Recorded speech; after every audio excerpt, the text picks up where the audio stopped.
Hariom students, in our last class we studied that कि अगर हमारे पास एक टाइम वेरिंग इलेक्ट्रिक फील्ड है तो उससे हमें क्या मिलता है, magnetic field.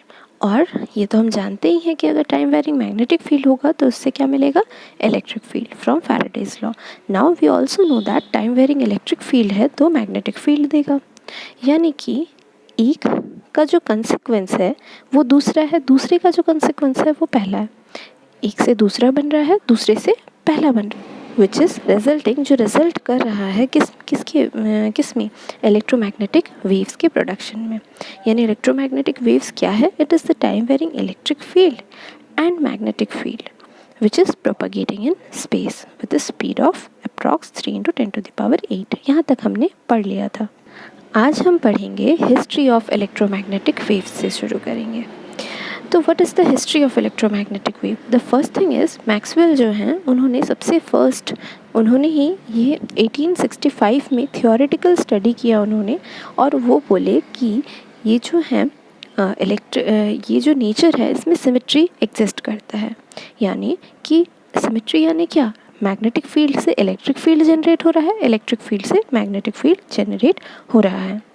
Means change in either field, कोई भी एक फील्ड अगर चेंज होता है इलेक्ट्रिक या magnetic, with the time produces the other one.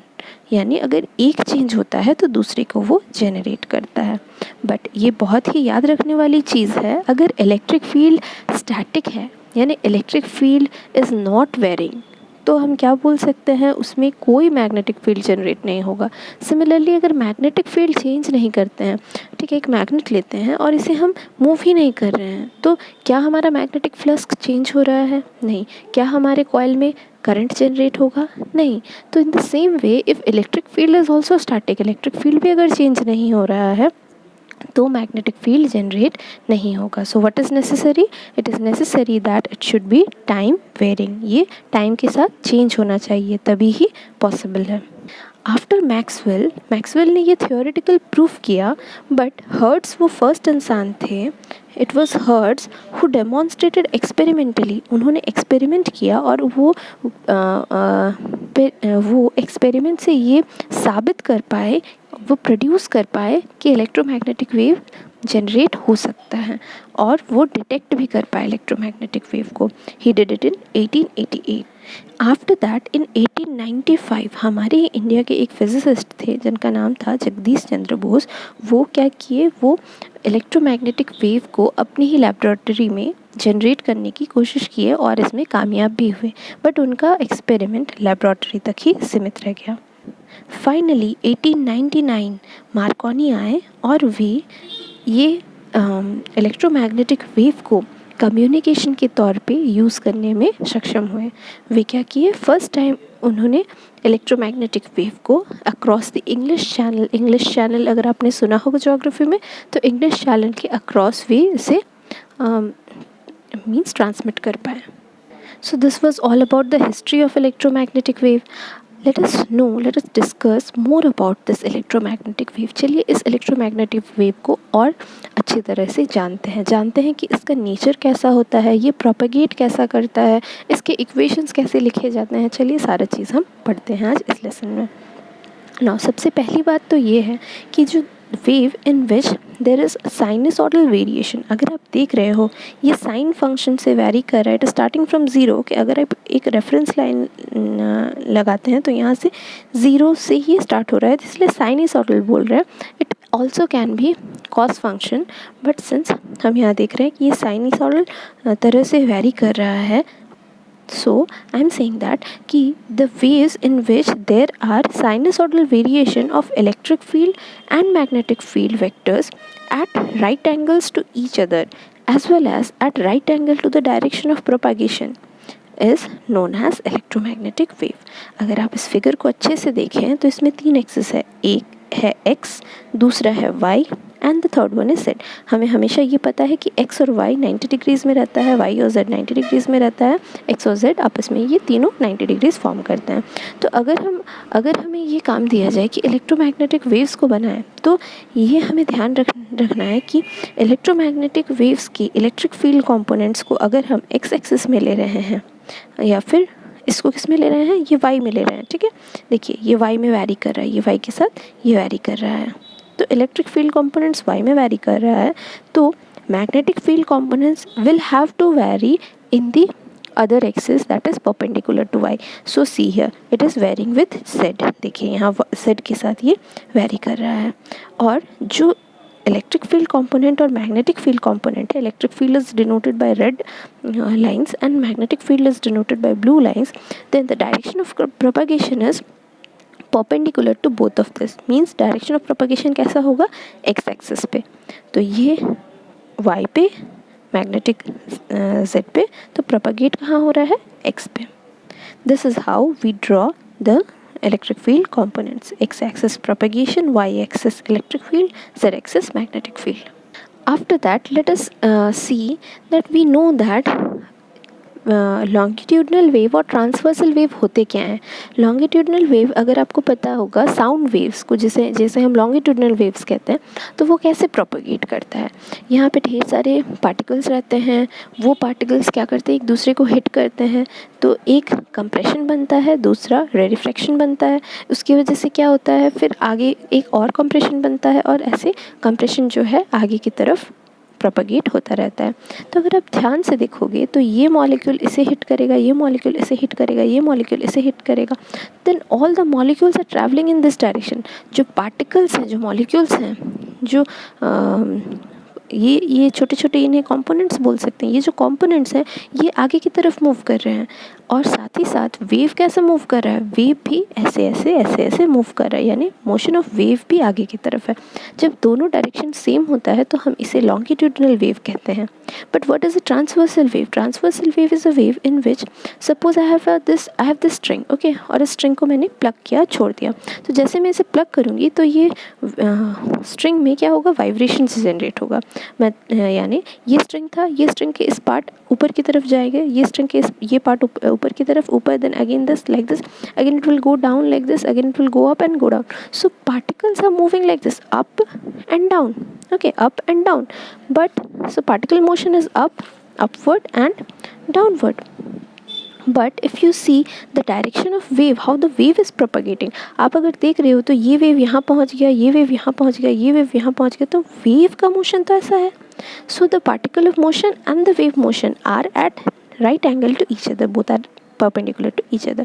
So this kind of wave is known as transversal wave. तो अगर हम इलेक्ट्रोमैग्नेटिक वेव को देखते हैं तो ये हमारा डायरेक्शन ऑफ प्रोपगेशन है, इलेक्ट्रोमैग्नेटिक वेव ऐसा प्रोपगेट कर रहा है। बट इलेक्ट्रिक फील्ड कंपोनेंट्स को अगर हम देखें, okay, this was x, so electric field components को अगर हम देखें तो वो वाई पे मूव कर रहा है, यानी both particle motion means components motion and the direction of propagation are perpendicular to each other. Similarly अगर हम मैग्नेटिक फील्ड कंपोनेंट और डायरेक्शन ऑफ मोशन को देखें, so this was happening in Z direction and this was happening in X direction. So again क्या मिल रहा है हमें मिल रहा है कि पार्टिकल जो है ये perpendicular to the direction of motion of wave कर रहे हैं, यानी कि हमारा जो इलेक्ट्रोमैग्नेटिक वेव है, इससे हमें यही कंक्लूजन मिलता है कि हमारा जो इलेक्ट्रोमैग्नेटिक वेव है ये ट्रांसवर्सल इन नेचर है, ये बिल्कुल ट्रांसवर्सल इन नेचर है। ट्रांसवर्सल नेचर में ट्रांसवर्स वेव्स है ये, okay. Now let us see how to represent electromagnetic waves. I have written EMW in short form, but you'll write the whole thing, electromagnetic waves in electric field and magnetic field components at any instant. अगर मैं किसी particular instant में electromagnetic wave का represent करना चाहती हूँ, उसके electric field components को और मैग्नेटिक फील्ड कंपोनेंट्स को, तो मैं कैसे उसे रिप्रेजेंट करूँगी? So we all know this is the direction of propagation. ये वाई एक्सिस में क्या मूव कर रहा है, electric field components, Z axis में क्या मूव कर रहा है, मैग्नेटिक फील्ड कंपोनेंट्स। चलिए इसे इलेक्ट्रिक फील्ड कंपोनेंट्स को और मैग्नेटिक फील्ड कंपोनेंट्स को हम क्या करते हैं, इक्वेशंस में शो करते हैं। Now if it is a wave, हम सब जानते हैं ये चीज़, हमने पहले ही पढ़ा है कि अगर ये कोई वेव है तो ऑब्वियसली इसके पास एक वेव लेंथ होगा, इसके पास एक फ्रिक्वेंसी होगी। What is the wavelength? Wavelength is the distance between two consecutive crusts or two consecutive troughs. Now if I consider electric field vector, so electric field का ये पार्ट क्रस्ट है, ये part crust है, so the distance between the two crust। और magnetic field को अगर हम लेते हैं तो ये पार्ट क्रस्ट है, ये पार्ट क्रस्ट है एंड ये पार्ट क्रस्ट है, तो these will be the consecutive crusts and these will be the consecutive troughs. Similarly for electric field, these will be the consecutive troughs. तो इस डिस्टेंस को हम क्या बोलते हैं, वेवलेंथ, जिसे हम डिनोट करते हैं लैम्डा से। और इसकी कोई फ्रिक्वेंसी होगी, frequency means the number of oscillation it is making in 1 second, so that is the frequency of this wave. So मान लेते हैं कि इसका फ्रिक्वेंसी म्यू है और वेवलेंथ लैम्डा है, और हम क्या देख रहे हैं, ये वेव किस डायरेक्शन में प्रोपेगेट कर रहा है, एक्स डायरेक्शन में। तो इसका इलेक्ट्रिक फील्ड कंपोनेंट को एट एनी पॉइंट मान लेते हैं, यहाँ कहीं भी, हम इसे कैसे डिनोट करते हैं, हम इसे डिनोट करते हैं इस तरह से, electric field component that is in Y direction, so we will write E of Y. Okay, try to pay attention. देखिए E of Y, since electric field Y में है तो हमने यहाँ वाई लिखा। अगर हम इलेक्ट्रिक फील्ड का डायरेक्शन चेंज करेंगे, अगर हम इलेक्ट्रिक फील्ड यहाँ लेंगे, मैग्नेटिक फील्ड यहाँ लेंगे, डायरेक्शन ऑफ प्रोपगेशन यहाँ लेंगे, तो सारा इक्वेशन चेंज हो जाएगा। इसीलिए ये जानना बहुत ज़रूरी है कि इसे हम डिनोट कैसे कर रहे हैं। तो यहाँ वाई वो एक्सिस होगा जो इलेक्ट्रिक फील्ड का कॉम्पोनेंट जिस एक्सिस पे मूव कर रहा है। तो E of Y for this case, E of Y which is represented as, which is equals to E naught. E naught is the maximum value, that is the peak value of electric field. आपने AC पढ़ा है तो उसमें आपने पढ़ रखा है obviously कि E naught, I naught ये सब क्या था, पीक वैल्यूज़ था। तो यहाँ पे इलेक्ट्रिक फील्ड कंपोनेंट्स का पीक वैल्यू यानी ये वैल्यू, यानी ये वैल्यू यहाँ पे E naught होगा। Then it is a sinusoidal function, you can see it starting from 0, so यहाँ पे ये साइन फंक्शन है तो sine. Then k into x, what is this denoting? K is the propagation vector, okay, and x is denoting the direction of propagation. You can see that wave is moving in this direction, x direction. So यहाँ पे हम वही direction, यहाँ पे हम वही axis लिखेंगे जो जिस direction में wave propagate कर रहा है, और ये आपका propagation का vector है, okay, propagation vector, it is known as propagation vector. देन omega, omega is angular frequency, ये भी हमने 11th क्लास में भी पढ़ा है, and many other classes also we have studied angular frequency. यानी हमारा लीनियर फ्रिक्वेंसी क्या आता था, न्यू, याद है आपको, हमारा लीनियर फ्रिक्वेंसी आता था न्यू, जो फ्रिक्वेंसी है। And how it is related with angular frequency, angular frequency equals to 2 pi of nu. यानी अगर कोई चीज़ एंगल के साथ मूव कर रही है, एंगल के साथ अगर हम इसे डिनोट कर रहे हैं तो हम इसे 2 पाई न्यू कहेंगे। इसके बारे में हमने और भी डिटेल्स में पढ़ रखा है। Now what is T, t is the time with which the wave is moving, okay. Similarly अगर हम मैग्नेटिक फील्ड कंपोनेंट को डिनोट करना चाहते हैं तो that is B Z, okay, how, Z, it is moving in Z direction, so B Z, here B naught, then sine function, so sine, then k into x, x is the direction of motion of wave, and omega t, omega क्या है, angular frequency, and t is the time. So ये हमें मिल गया both the equations for electric field component and magnetic field components. I hope कि आपको ये समझ में आया। साइनोसॉइडल वेरिएशन की वजह से हमने साइन फंक्शन कंसिडर किया। के x minus omega t is for the direction of propagation x. Then if it is kx minus omega t means the wave is traveling in positive x axis. If it is kx plus omega t then the wave is traveling in minus x axis. ठीक है, तो यहाँ जहाँ भी negative है, अगर positive है तो उससे कंफ्यूज नहीं होना है। It is just the direction, due to the direction it is denoted like that, उसमें कोई दिक्कत नहीं है। बस इतना याद रखिए कि kx minus omega t है। आफ्टर दैट e naught और b naught, okay, e naught and b naught, what are these two things? e naught and b naught are the maximum amplitude और द पीक वैल्यूज़। ये जो है ये maximum amplitude या फिर peak values है। Then के हमने क्या पढ़ा, प्रोपगेशन वेक्टर, प्रोपगेशन वेक्टर यानी प्रोपगेशन, अगर ये 2 पाई अगर हाँ ये एक कांस्टेंट वैल्यू है जो है 2 पाई बाई लैम्डा, लैम्डा के साथ ये प्रोपगेशन वेक्टर चेंज होगा 2 पाई बाई लैम्डा।